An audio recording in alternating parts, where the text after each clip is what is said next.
So this project, SAGE3, is a collaboration between University of Hawaii, University of Illinois, Chicago, and then our most recent partner has been in Virginia Tech, who are experts in human-computer interaction. And I'll elaborate on that in a moment. Just a quick introduction to the folks involved. It does take a pretty decent amount of effort to actually develop software like SAGE3. But actually, even before that, let me explain what SAGE3 is in a nutshell. So some of you may have heard of SAGE and SAGE2, and now we're at SAGE3. Basically, it's software to allow people to work collaboratively on large display walls. And since the pandemic, a lot of interesting things have happened that's motivated the evolution of SAGE3, which we're going to show you today. So we're going to spend just the beginning of the time period talking about what it is and what it can do, but really the proof is in the pudding, and we're actually going to give you a live demonstration. The demonstration that we did yesterday involved both Hawaii and Chicago, and so Luke is going to be the Chicago end for the live demonstration.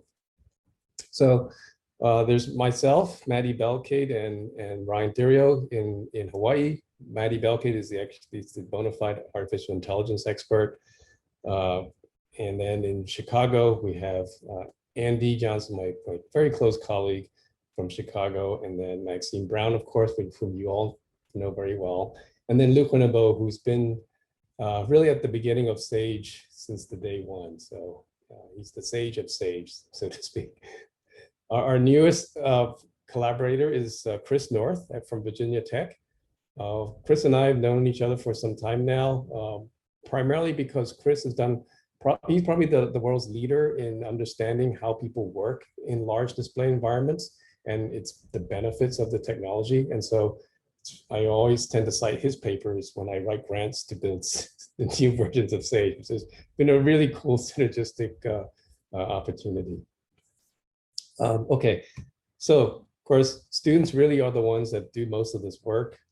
And so Nurit Kirschenbaum in Hawaii is a user interface designer. Dylan Kobayashi, who's just graduating, is our SAGE lead advisor, so he can focus on his PhD. And then we have new students coming in, Roderick Tabalba, who's our developer. And then in Chicago, we have Andrew Burks, Krishna, and a few undergraduates, all helping out in this huge effort. And then in Virginia, we have Jesse Harden, who does a lot of HCI and ethnographic studies of how people work in front of display walls, how people would like to use display walls into the future. So where we are today is that since SAGE began in 2004, we're about 17 countries with 4,000 users and 800 sites.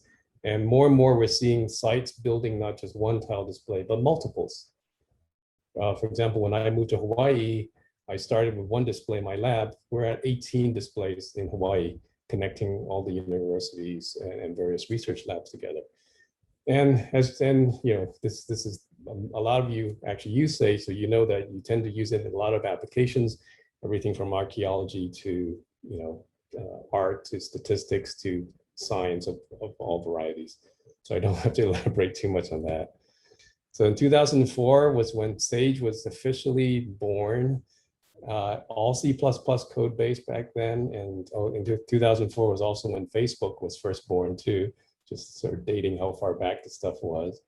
And it took $500,000 to $1 million computers to drive SAGE. It required a compute cluster, and grid computing was the technology of the day. And as you can see on the right, that's what our SAGE walls look like. The borders were about 1 inch thick. I don't know how we lived in those days, but we did. Fast forward about a decade later, we're able to develop SAGE2 and drive these things not on a cluster anymore, but a single PC. And the display technologies have also gotten cheaper to the point that we can build pretty cool displays for 100K to 300K. And then the technologies that we were leveraging were things like science portals, gateways, and cloud computing. At that time, JavaScript frameworks really was just starting to emerge. In 2020, fast forward to 2020, when we got the NSF award for SAGE3, This basically funds us for the next 5 years. We are now in SAGE3 able to drive systems using single PCs, a laptop, and all the way up to low-end visualization systems are about $100,000. And then today, the key technologies that we have to connect to are data science notebooks, cloud AI, container, and then NSF's cyber ecosystem. And so when the pandemic started, what I did at home, probably like a lot of other people, is that I went to Best Buy and I picked up two 40-inch TVs. They're 4K TVs, and I'm actually using them right now at home, right? And that became my Sage wall. And each TV was $240, right? That's insane. For $500, I had a Sage wall at home. And we would never have dreamed of that 10 years ago. Couple of things are important about SAGE3, and then we'll probably jump more into the demo.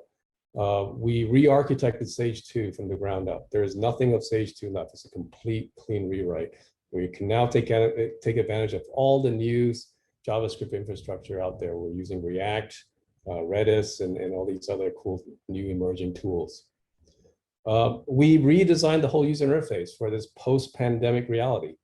No one can go back into the lab, so you sit in front of display walls next to each other. So we re-architected SAGE3 so that now you can actually work on your laptop, looking at all the content on a Sage wall as clearly as you can see in your lab sitting in front of a display wall.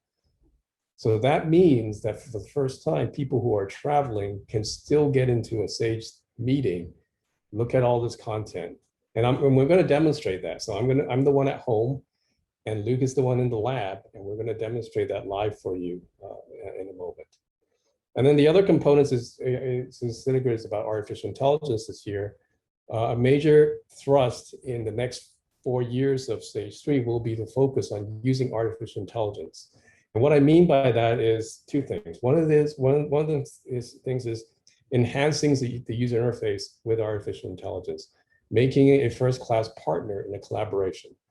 The amount of content that you can put in the Sage wall, it's starting to get pretty big, and it's really tedious for people to move stuff around to organize their ideas, their thoughts, and the discussion. We want to use AI to help see the connections between information, to do some automatic organization of content on the walls.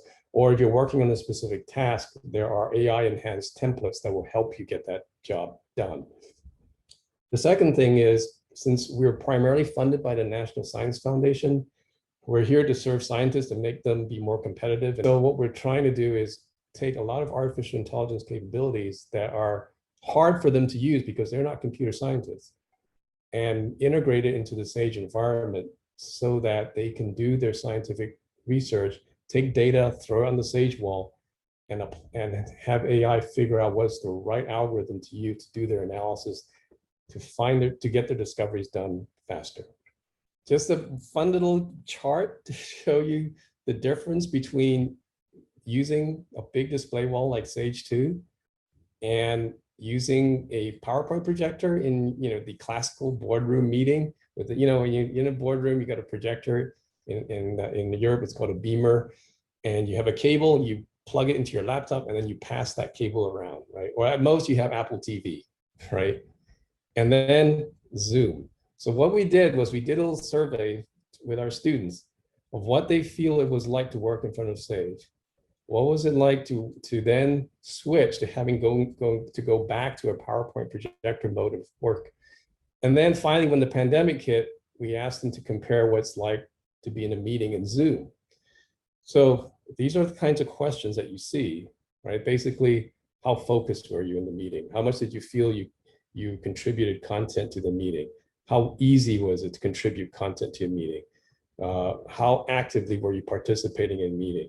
I'll share these slides later, and you can look at the data in closer detail. But what we saw was people with Sage were far more, they agreed more that Sage actually helped them maintain focus, contribute more to meetings than the PowerPoint mode, which is basically one cable at a time. Interestingly, Zoom wasn't that different from the PowerPoint projection model. So that kind of opened the door for us, saying, well, if we could somehow provide SAGE's capability in this Zoom pandemic world, we may have something that is actually valuable to more than scientists, but people who are actually working with information. And let's do a live demo. So what you're seeing in my PowerPoint presentation actually wasn't PowerPoint. I'm doing this in Sage. So I'm going to zoom out, and actually you can see this is my Sage environment. There are a couple of pointers here. You've got Chris from Virginia Tech here, and Ryan from, he's also up, I guess, from Hawaii. This is Chicago wall, and this is Andy, and this is Dylan. All right, I can pull this out. This is my little radar view. See the pointers flying around. And this is the slide presentation I had up here, which I can move around. So now I'm going to stop sharing, and I'm also going to show you on the Chicago side what it looks like. So now, if you look on your video screen here or here, I don't know, it depends where Zoom put me. That's the view from the Chicago display wall. So if you can see this, I can, move stuff around. I can move this presentation I had around, and it moves on Luke's wall, right? Okay, big deal. I can change the slides remotely, and I get to see all my slides in perfect detail, and so does Luke. And Luke also, he's in front of his touch screen. Somebody else grabbed that from Luke and took it away from him. Okay, so we're up on Sage. So some of the things that I can do, like the previous Sage, I'm going to share back my screen so you can see what I'm doing. Right. Some of the things I can do is I can go to my very messy folder and bring out the CineGrid demo folder, and I'm going to just throw some content up there. I'm going to throw up a fun little movie file I had. This one's a fun one. Upload that, and then I'm going to throw in the PDF file while I'm at it. And I'm going to throw in some static pictures, throw that in there too. Okay. And it's loading right now, I believe. And by the way, this is very, very pre-alpha. So who knows, it may crash. So we've loaded some stuff here, and you can see it loading up. I'm going to zoom in. So this is one of the old CineGrid pictures we took. We'll give you a prize if you can guess what year that was. I actually don't know. I thought maybe one of you know. It's 2007. It Really? looks like all the usual suspects. And so you can see the contents loaded. This is a PDF. I can make it a little bit bigger. And I'll tell you what, I'm going to tell Chicago, hey, why don't you make that a multi-page PDF so we can see it open up across your wall? Okay. I can just press a few keys, hopefully. Yes. And resize it. And so now we can look at the same PDF and point at the content, at the first pictures, for instance, the ACM logo and big tile display and things like that. So we can look at the same content and or discuss it and look at the same thing. And then just above the PDF, we have a little movie file. I can just press play on it. It's playing. The sound is automatically muted, but if I turn it on, it may blast your ears. I'm not sure. Okay, but I think you heard something, right? It's a fun little cool video game that just came out called Agent Intercept, which is a whole lot of fun. But as you can see, this is like the old Sage. We're moving stuff around, we're throwing content up so we can have a meeting.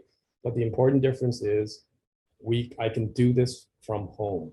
We could never have done this from home 5 years ago. So Jason, I just want to confirm the shared screen window that we're seeing is your laptop in Hawaii, and Correct. the spotlighted big wall that we're seeing is Luke in Chicago.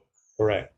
And you put up a PDF screen and Luke in Chicago manipulated it and it appeared on your laptop that we're seeing on the Zoom window, right? That is correct. At the same time as we saw it change in Chicago. Yes. So you look closely at the video in Chicago, it's roughly in sync with my video on my laptop.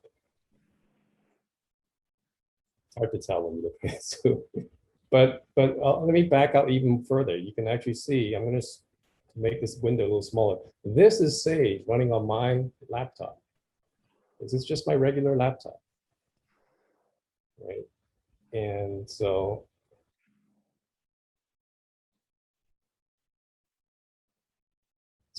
I'm gonna switch over to Luke.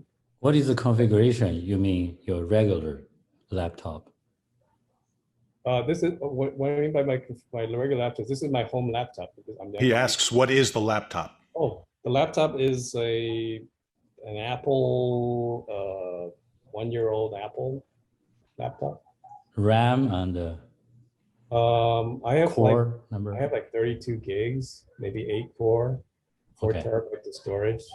All right. And I mean, it doesn't need that capability, but Okay. you know, computer scientists, we like big toys.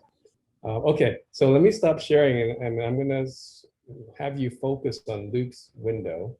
Okay, so you should be able to see the wall in Chicago. So if you use SAGE2, it's just a little bit, we have a lot of commonalities, but it's also a little bit different in the sense that, so now we are in this shared workspace that if I move a window locally in Chicago, everybody sees that window moving everywhere. But at the same time, we keep the local view and scale is private to your wall, so you can adapt it to whatever display. And that's the part that makes it work, like that Jason can see it on his laptop and we can see it on a big wall.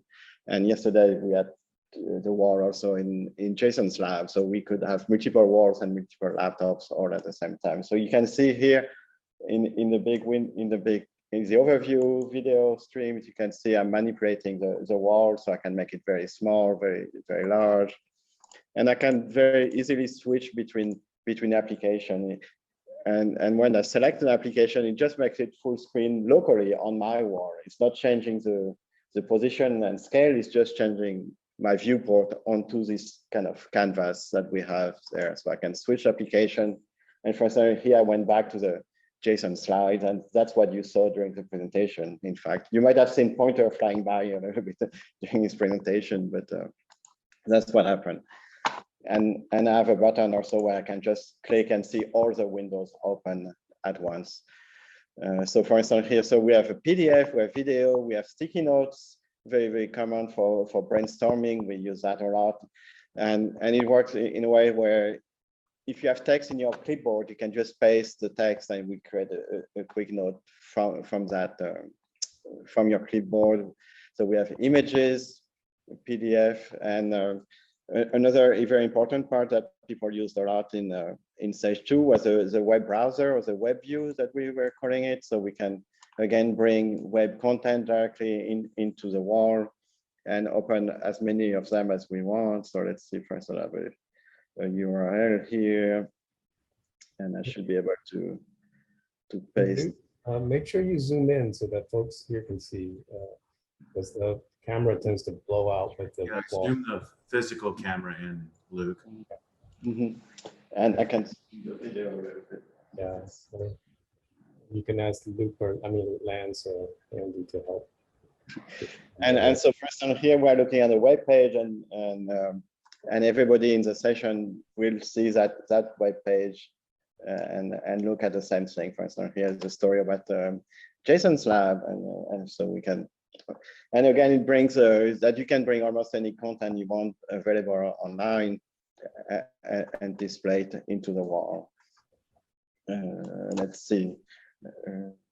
Another part that, so since we are focusing on data science, we made a notebook viewer that you can basically drag and drop a notebook onto the wall, and we can all look at that notebook.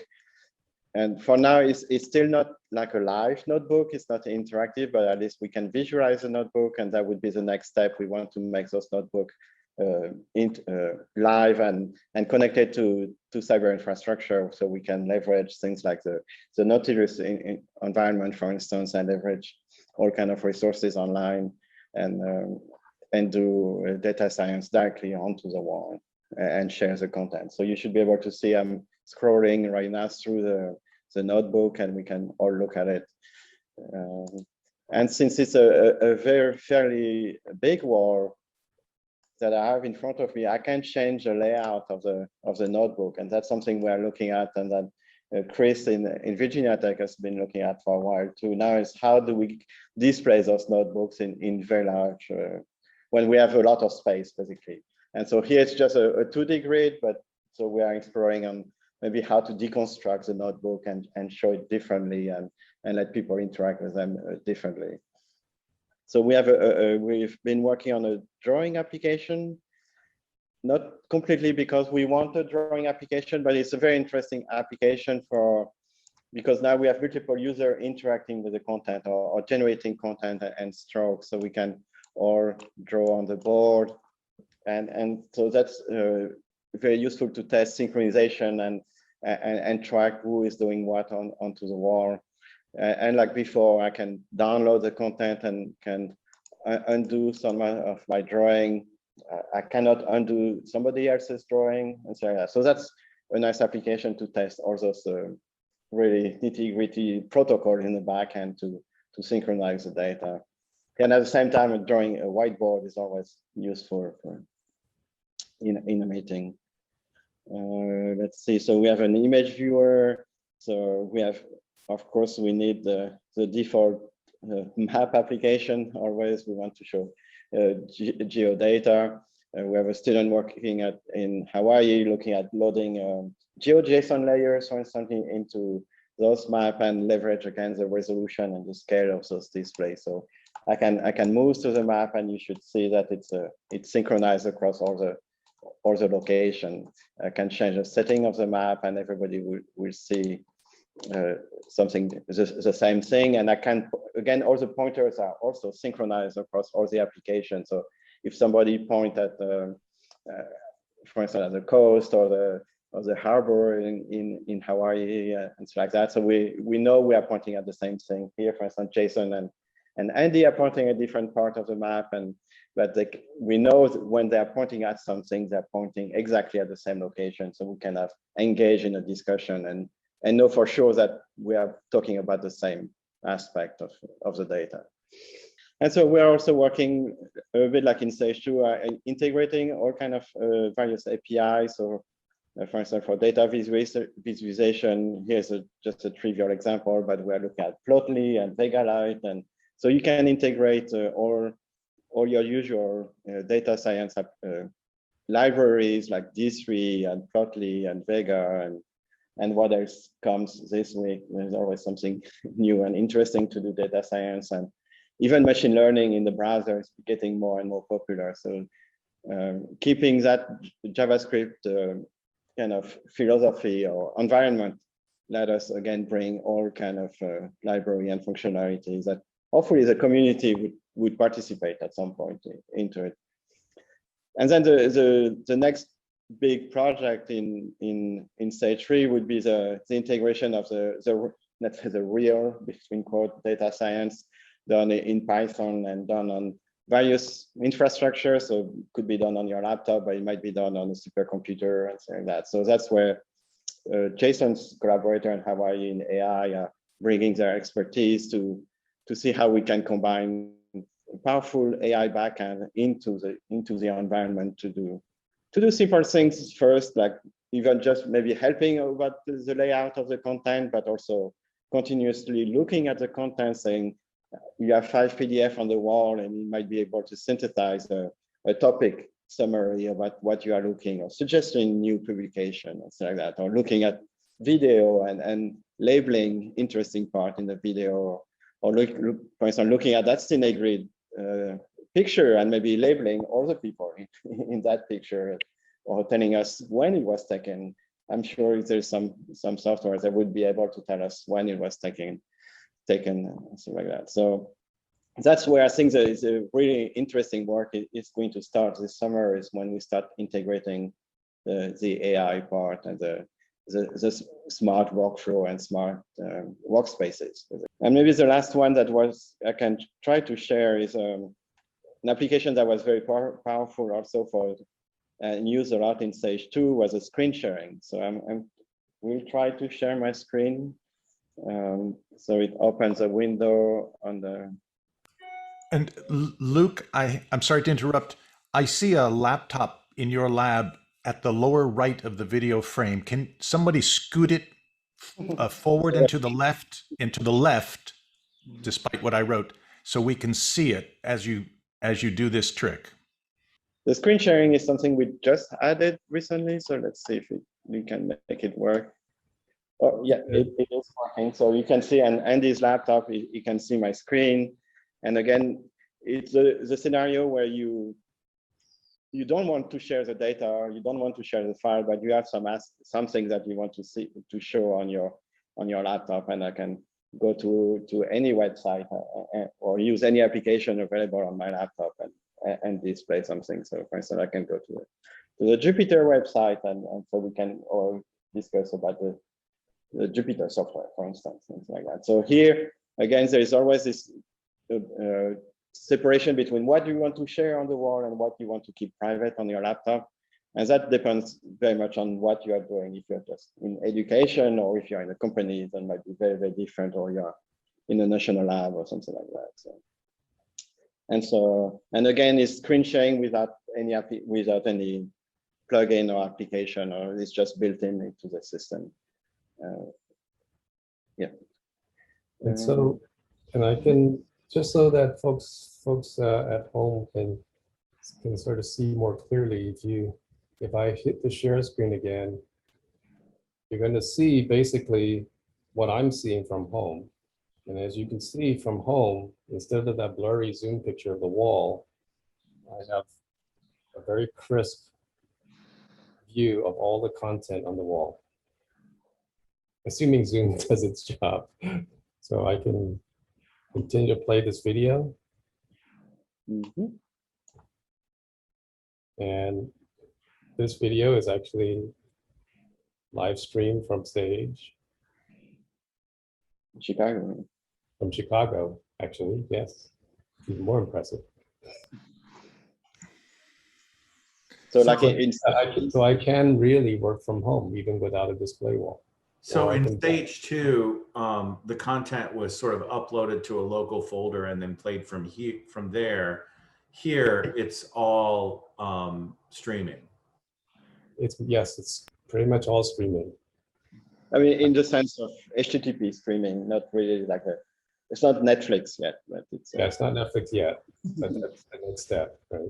Well, just to be clear, Jason, what we talked about yesterday is we're watching Zoom stream the screen of your laptop, which is shared with Luke, and yes, inside your laptop, you're streaming a video that's located, I don't know where. In Chicago. Right. So we're streaming, sharing shared stuff. That's correct. A combination of SAGE plus a video app like Zoom or Teams or WebEx is really powerful. Yeah. And so we can certainly, there's some video conferencing tools like Whereby that we can also embed directly into the SAGE environment. But so many people are using Zoom these days, we thought, well, let's not go against the competition. Let's sort of work complementarily with Zoom. So people can still use Zoom, but if they want to get work done, they will go to SAGE, right? So they can see a whole bunch of documents and fly through them, create giant storyboards, create giant post-it walls that's persistent, that they can jump to at any time. And in fact, one of the things I wanted to show you is that this is just one room, one board. If I were to leave this room, I have some other boards that we created, right? So I can go to my surfboard where I have, surf data for the day. So I can look at the surf conditions. This is a view from Waikiki. It looks kind of flat. Doesn't look like I want to go out today, right? This is from Monterey Aquarium, actually, to display. So you can imagine having all these different boards for all these different meetings or different projects, right? You have a brainstorming meeting, and you have everything all prepped, or you have a storyboard meeting, you have all this stuff also all prepped, and you can just jump to any of these boards at any time and change stuff, look at stuff. Over time, we'll probably add permissions, so you can, restrict what people can do in some of these boards. Like maybe you can only look at stuff, maybe you can edit stuff, right? So anyway, that's pretty much everything I wanted to cover today.